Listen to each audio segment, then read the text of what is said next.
Hello, I'm Alex Koloskov, founder of Photigy.com and your instructor on Photigy Studio Basics program. Today I'm going to announce new challenge. You know, in Studio Basics, basically it's a program for photographers who just starting in the studio working with artificial lights. We have lots of tutorials, courses, plus we do challenges, something which everyone can participate, every member, and get a review and critique for whatever they will submit for the challenge. The review will be provided by me or, well, this challenge is from me. We're going to do like per instructor challenge, so this is my challenge. Soon you will see other instructor challenges on Studio Basics. It will be kind of cool thing. So this is Alex Koloskov challenge.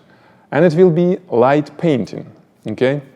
Light painting is amazingly easy and amazingly complicated thing to try in the studio, in whatever you use at the studio to shoot. Why it's easy? Because it's easy on the gear. You need only the camera and you need one light, which could be just your flashlight, right? So it's pretty easy. What's complicated, what's challenging is to develop a technique to understand how to work with that little light to produce something really nice, okay? So we're not looking for the simple shot like, hey, I can capture, light of my flashlight highlighting something. No. What you need to do is this. You need to build nice composition, okay? I suggest you to take a look at, online on Photigy. We already have covered some of this on Pro Club, some advanced technique with broncolor light brush, with some mixing of strobes and light painting. So we have some results on Photigy Pro Club. You can take a look what kind of shots people were submitting, what kind of shots I was doing as instructor for the tutorial. Plus we have amazing interview with Harold Ross. This guy is really amazing photographer. He's the best, probably the best in the world who shoot light painting, still life photography, products, that kind of stuff. So we have an interview, link is posted under this video. Take a look, see what kind of subject, what kind of composition he's shooting and how it looks like. So it's pure for your inspiration, okay? Again, I'm not looking for very simple shot with one subject and your light. That's probably nothing to learn there. Well, or maybe a little bit. The challenge is to get out of your comfort zone as a photographer. Do something which you didn't do before and which you can get like this. It should be not easy for you. It should be a challenge, okay? So, let me tell you in short how to approach this challenge. First, you need the tool, right? It can be any light, okay? Any flashlight. There are all different kind of flashlights, different pricing, and I didn't find that more expensive flashlights is better than less expensive. This is relatively expensive light.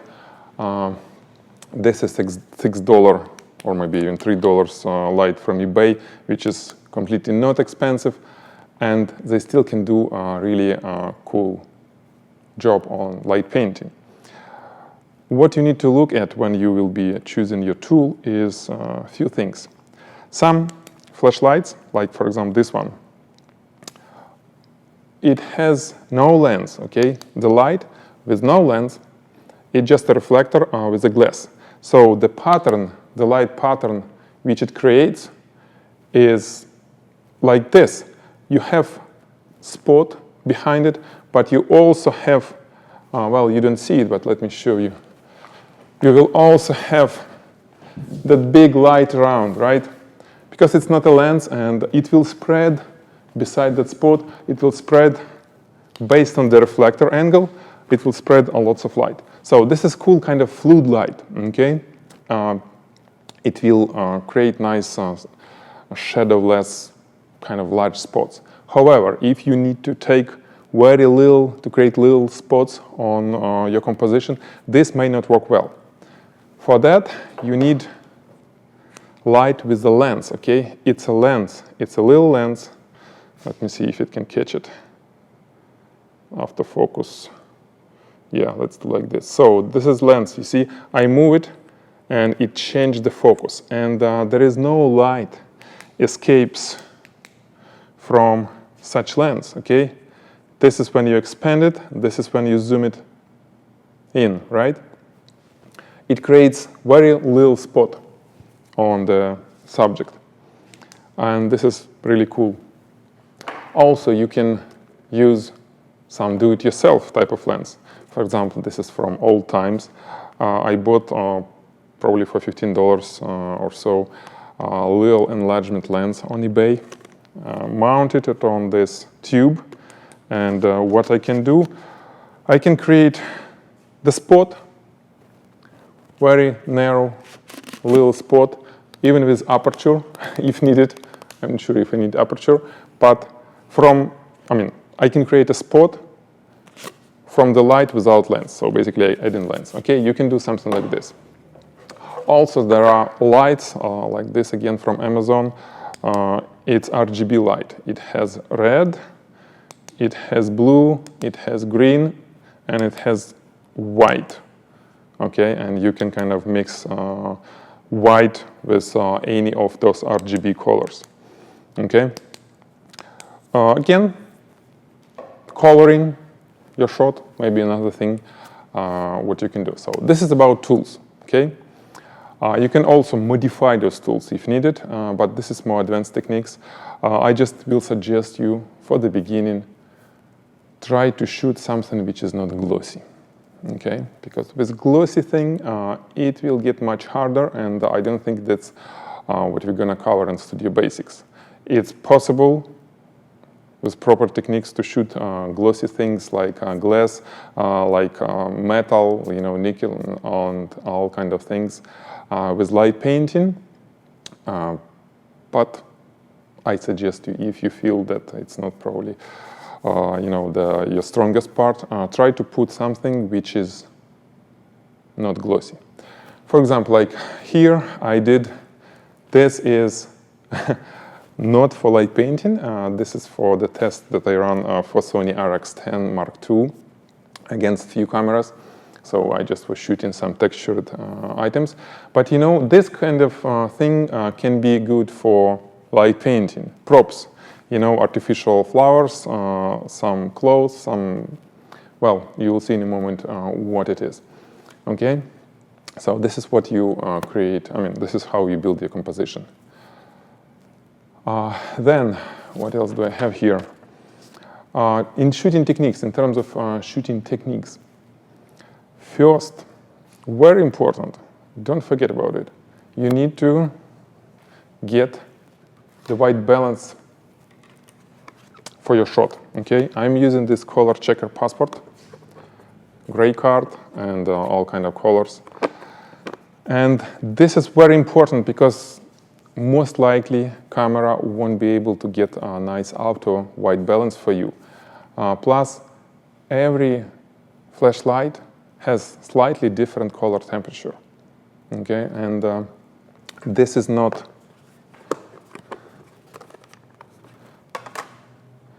a good thing if you cannot get natural colors of whatever you'll be shooting with that flashlight, just because you don't know the color temperature and you don't have a gray card.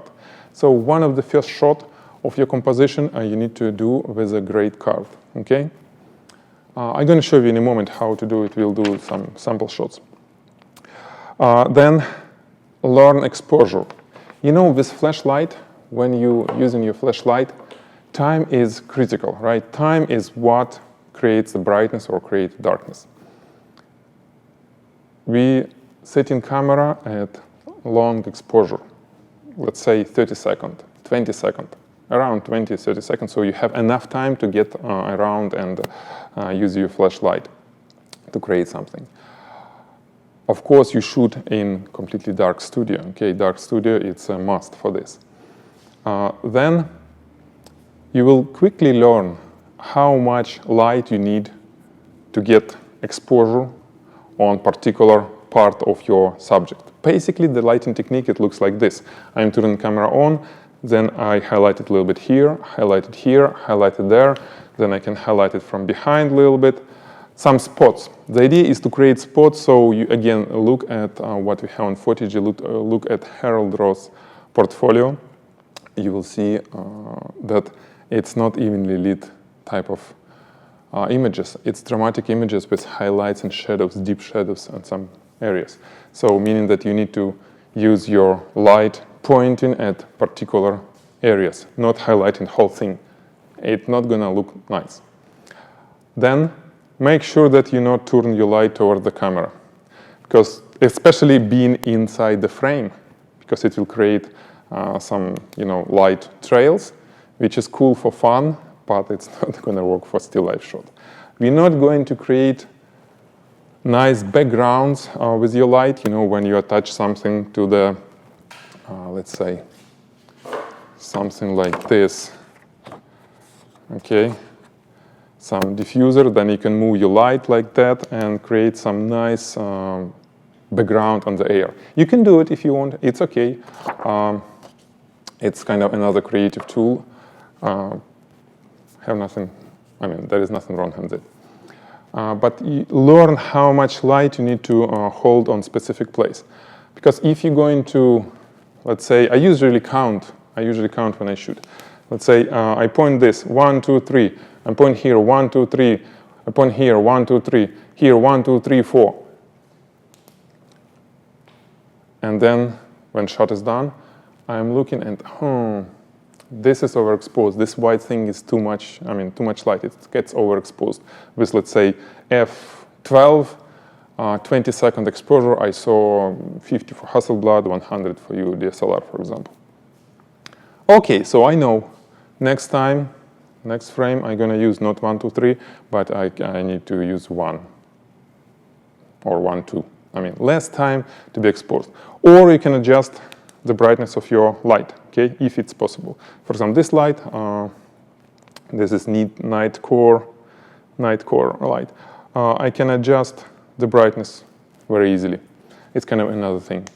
You can always adjust the brightness of your light if it's not built in your light by just putting some gobos or some screens in front, so we just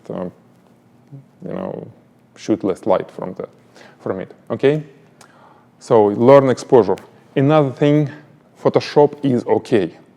What I mean by this, sometimes even 30 seconds, it's not enough for you to get all the composition, to walk around and to highlight whatever you want.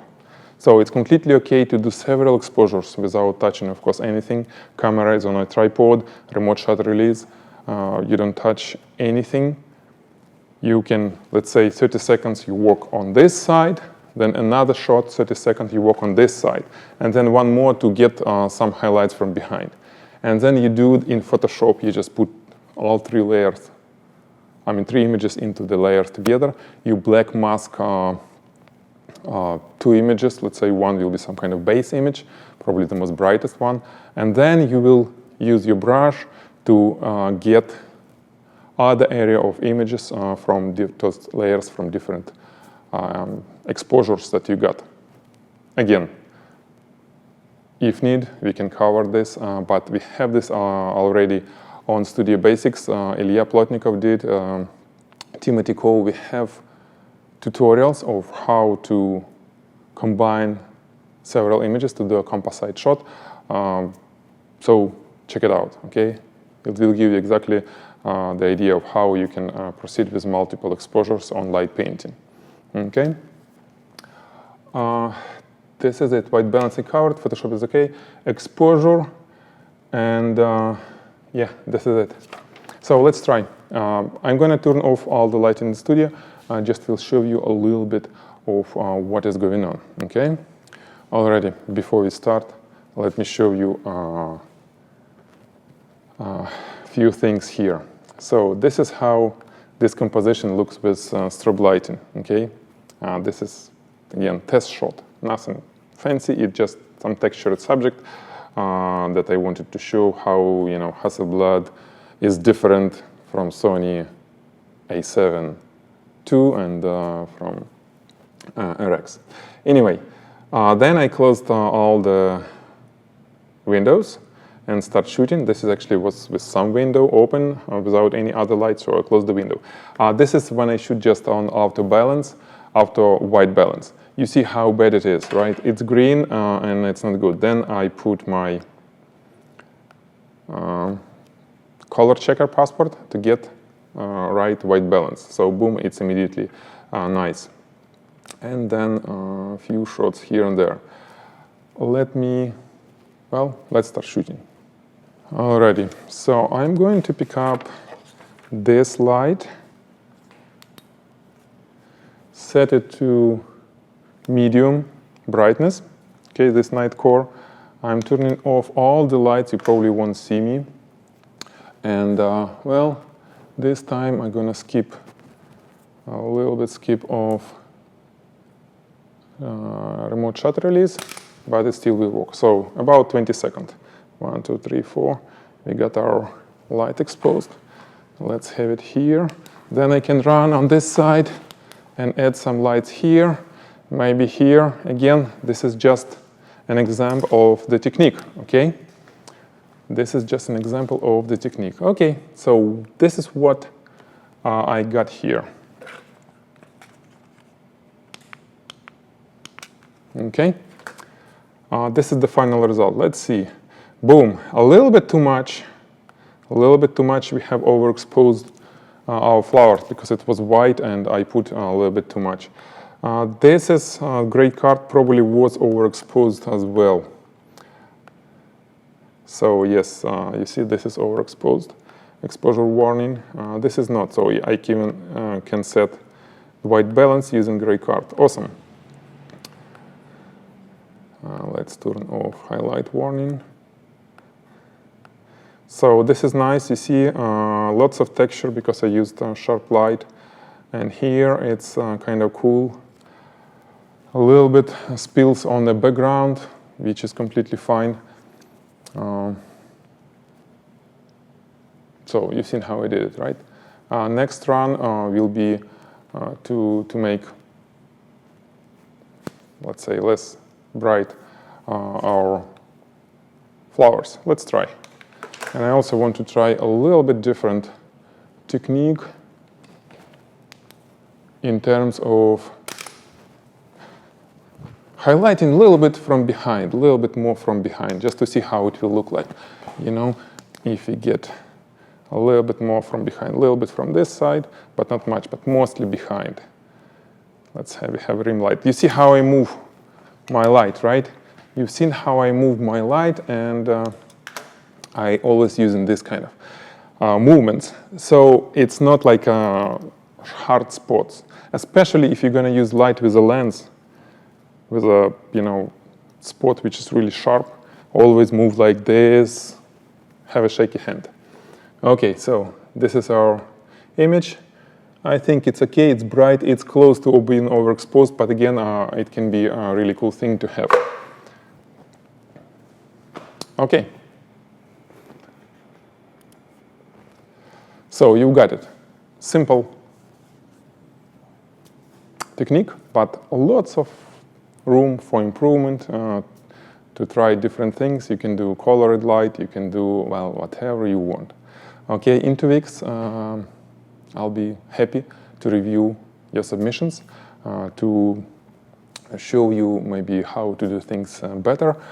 When you do your submissions, we don't have lighting setup, so please specify what kind of light did you use, probably shoot it, what kind of flashlight, what kind of light modifiers, if you used any light modifiers on that light, and whatever will help other photographers to understand what you did. Please submit all this information on Studio Basics forum on this particular challenge, right? And if you are not a member yet, I invited you. You are welcome to join our community and to do something really cool with your camera, with your brain, and with your hands. Okay, it was Alex Koloskov, your Photigy instructor. Bye.